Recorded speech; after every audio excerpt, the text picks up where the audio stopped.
Welcome to F007 Channel.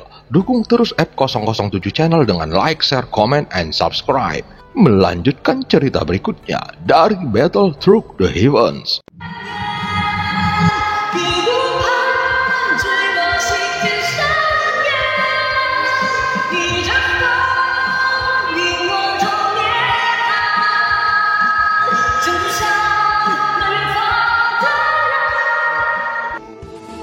Selamat beraktivitas dan terima kasih atas dukungannya selama ini. Semoga semua sobat F007 selalu diberikan kesehatan dan rezeki yang berlimpah. Amin ya robbal alamin.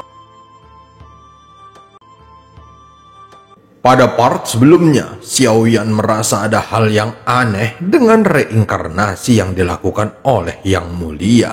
Dia berpikir bahwa tidak mungkin Yang Mulia melakukan reinkarnasi hanya karena Taisu menginvasi Senshi.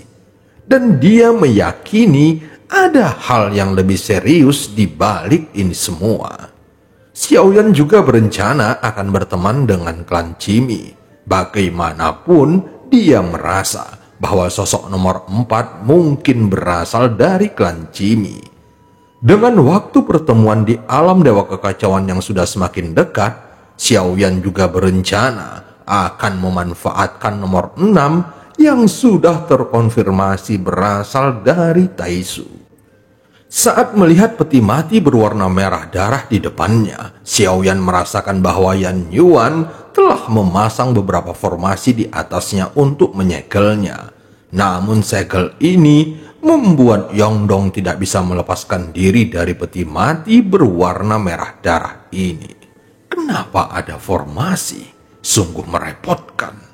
Xiaoyan memeriksanya dengan kekuatan jiwanya dan mencoba mendobrak pembatasan yang ditempatkan pada peti mati berwarna merah darah. Saat ini terlihat Xiaoyan perlahan mengerutkan keningnya.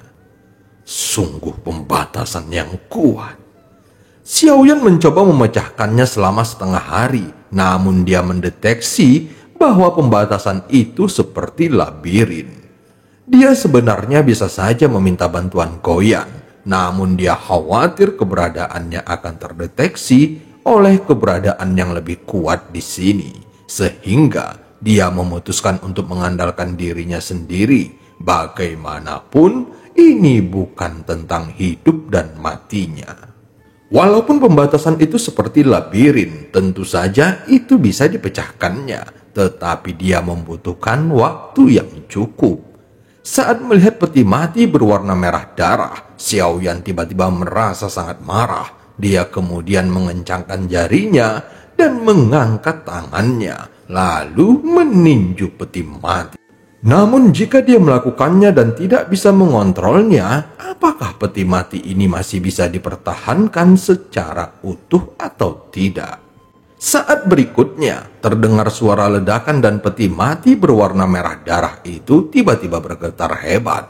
Tidak peduli apa batasannya, ketika pukulan mencapai kekuatan yang tidak dapat ditahan oleh pembatasan, maka tidak peduli seberapa kuat batasannya, itu akan runtuh. Hanya saja karena Xiaoyan menghancurkan pembatasan pada peti mati dengan cara ini, tidak menutup kemungkinan Yongdong juga akan menderita. Bagaimanapun, Yongdong tersegel di dalam peti mati ini. Saat pembatasan pada peti mati merah runtuh, ada kabut berwarna merah darah yang memenuhi udara dan terlihat ada suatu benda bulat di dalam kabut merah, seperti monster yang memiliki tentakel. Di antara benda bulat ini, tampak sepasang mata terbuka yang melebar. Tentu saja ini adalah Yongdong. Dia bukan hanya tidak bisa bergerak, namun dia juga merasakan tentakel yang menempel di tubuhnya, terus-menerus memberinya rasa tercekik yang kuat. Faktanya, tentakel ini juga terus-menerus menyerap vitalitas Yongdong. Jika Xiaoyan tidak menyelamatkannya, kemudian vitalitasnya terus-menerus diserap oleh tentakel sampai habis, maka pada akhirnya dia akan benar-benar berubah menjadi boneka. Tepat saat Yongdong merasa putus asa, tiba-tiba dia merasakan punggungnya digenggam erat. Yongdong tidak punya waktu untuk bereaksi saat tubuhnya tiba-tiba ditarik keluar dari tentakel merah dengan kekuatan yang sangat kuat. Saat cahaya muncul di depan matanya lagi, Yongdong terengah-engah sejenak. Setelah beberapa saat, dia berangsur-angsur pulih dan batuk yang mengeluarkan cairan kental merah dari dalam mulutnya. Yongdong merasa sangat tidak nyaman. Dia bahkan tidak tahu kapan cairan itu masuk ke dalam tubuhnya. Sekarang dia baru menyadari ada sesuatu yang aneh di seluruh tubuhnya, dan dia mendapati tubuhnya telah layu. Baru berapa lama sejak dia disegel di dalamnya, terlihat bahwa efek ini tidak biasa. Terima kasih Tuan Kecil. Setelah Yongdong pulih dari keterkejutannya, dia langsung mengepalkan tinjunya erat-erat di depan Xiaoyan dan mengangkat tangannya. Terima kasih kembali, lagi pula kamu juga pernah melindungiku. Xiaoyan berkata dengan tenang, namun tidak ada ekspresi apapun di wajahnya. Metode orang ini aneh, dan tubuh fisik dewa asli ini terlalu rentan dengan racun. Jika terkena racun, maka semua kekuatan yang berasal dari ki dan darah akan mengalir dengan cepat di dalam tubuh. Selama menggunakan kekuatan ki dan darah, maka racun akan cepat menyebar ke seluruh tubuh, kata Yongdong. Adapun Xiaoyan hanya mendengarnya dengan tenang. Saat berikutnya, terlihat ekspresi pahit muncul di wajah Yongdong. Sebagai anggota dari klan Jimmy, dia sebenarnya kalah dari sampah seperti Yan Yuan, dan itu agak tidak masuk akal. Saat Xiaoyan mendengar 4 kata terakhir, dia sengaja memperburuk situasinya. Sungguh keterlaluan.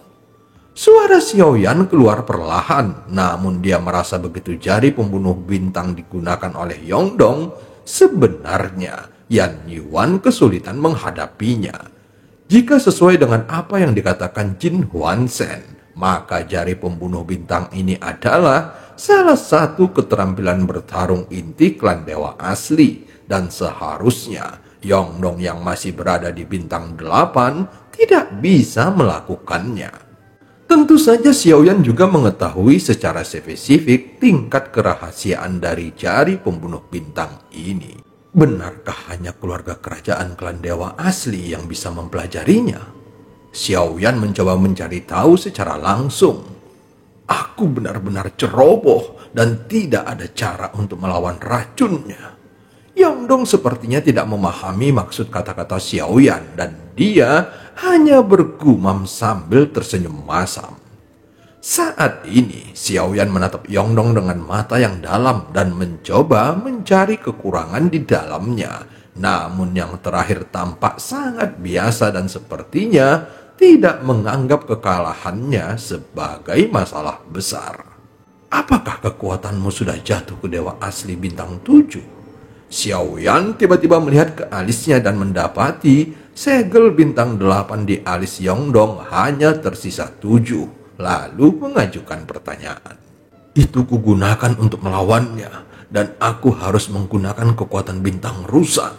Yongdong segera menyentuh alisnya dan berkata tanpa daya, tetapi bahkan di sini Yongdong masih belum menyebutkan jari pembunuh bintang. Sepertinya dia memang tidak mau menyebutkannya, atau dia terlalu takut. Saat ini, kilatan cahaya yang tidak terdeteksi melintas di mata Xiaoyan, dan dia tidak berniat untuk bertanya lagi. Meskipun apa yang diwariskan oleh Jin Huansen kepadanya belum lengkap, tetapi saat waktunya tiba, dia harus menggunakannya. Dalam hal ini, bukan tidak mungkin Xiaoyan tidak akan bertanya lagi, tetapi dia masih punya banyak peluang hingga saat dia menggunakan jari pembunuh bintang di depan Yongdong. Dia ingin melihat reaksi seperti apa yang akan terjadi. Segera, Xiaoyan membalikkan tangannya dan token reruntuhan kuno dewa abadi dan iblis muncul di telapak tangannya. Segera, dia mengangkat kepalanya dan menatap Jonggu serta yang lainnya. Kemudian, keempat orang itu segera terbang dari kejauhan. Sekarang sudah ada 3 segel emas di reruntuhan kuno Dewa Abadi dan Iblis. Menurut apa yang dikatakan Yuyan, ini adalah syarat untuk bisa keluar dan masuk dari gerbang kuno. Tepat ketika Xiaoyan sedang melihat token reruntuhan kuno Dewa Abadi dan Iblis di tangannya, Xiaoyan menemukan ada sesuatu yang aneh dan ini jelas berbeda dengan sebelumnya. Jonggu Dousi, lihatlah token reruntuhan kuno Dewa Abadi dan Iblis ini. Apakah ada perbedaan? Xiaoyan segera menyerahkan token reruntuhan kuno Dewa Abadi dan Iblis kepada Jonggu, yang terakhir segera mengambilnya. Dan setelah melihatnya, dia langsung mendesis dingin. Ini berubah lagi.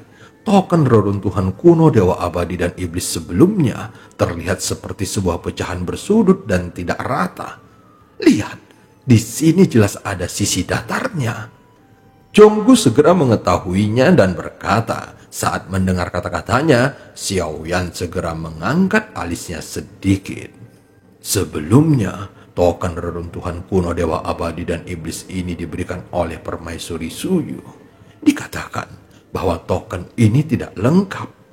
Mungkinkah setelah mendapatkan segel emas di sini, kita harus menyatukan token reruntuhan kuno Dewa Abadi dan Iblis kuno yang lengkap? Siapa namamu? Xiaoyan segera memandang si Xiao dan tampaknya dia memang benar-benar tidak ingat namanya.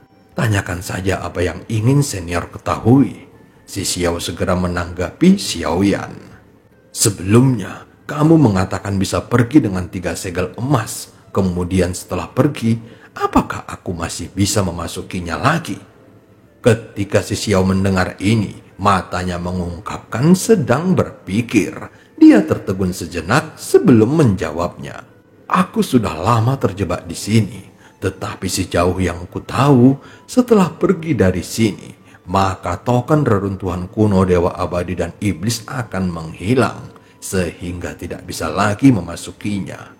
Bahkan jika senior memegang token reruntuhan kuno Dewa Abadi dan Iblis, maka senior tidak lagi dapat dipilih untuk memasukinya. Bisa dikatakan, ini hanya sekali pakai.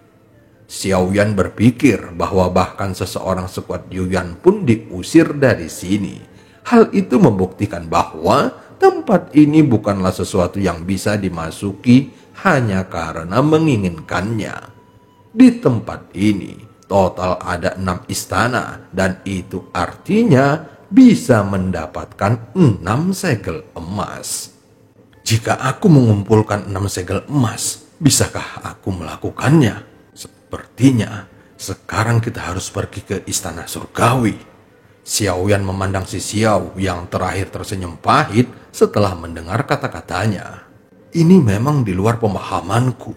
Aku belum pernah melihat dan mendengar ada orang yang bisa mengumpulkan 6 segel emas. Dan cerita pun berakhir. Sampai ketemu di part selanjutnya.